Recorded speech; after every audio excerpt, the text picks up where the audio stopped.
Emily and her four friends, Mark, Zoe, Rachel, and Tyler, stood at the edge of Blackwood Forest, laughing nervously as the sun dipped behind the trees.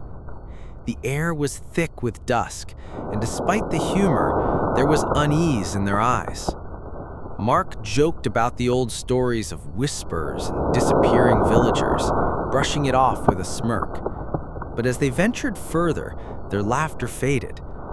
The forest grew unnaturally quiet, like it was holding its breath.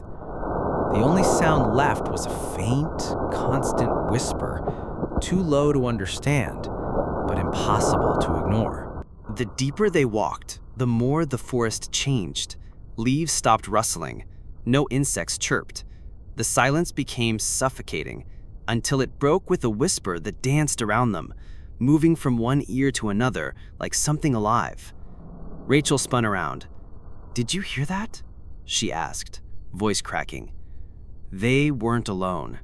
Something unseen watched them from the trees. They stumbled upon a clearing, and in the center stood a decaying log cabin. Its windows were dark, and the door hung open slightly, creaking with every gust of wind. Inside, it was colder than outside. Dust floated in the stale air. On a crooked wooden table sat a photograph in a broken frame.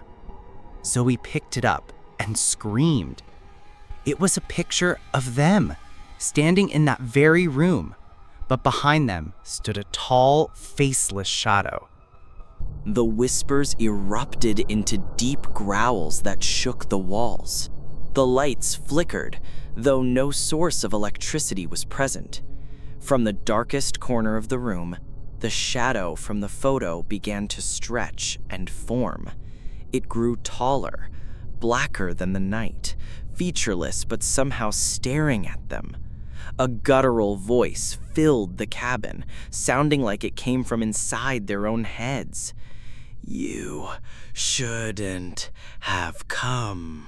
Screaming, they ran. The forest warped around them, paths looping, trees whispering names.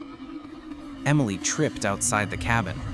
As she scrambled to get up, the shadow's hand, long, thin, semi-transparent, pierced through her chest. She gasped, eyes wide in horror. Then, blackness.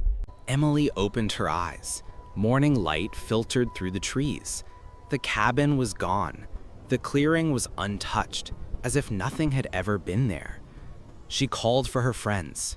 No answer, no footprints, no laughter, just silence. Tears streamed down her face as she stumbled out of the forest, weak and disoriented. When Emily reached the edge of town, she barely recognized it. Shops had changed, streets were unfamiliar.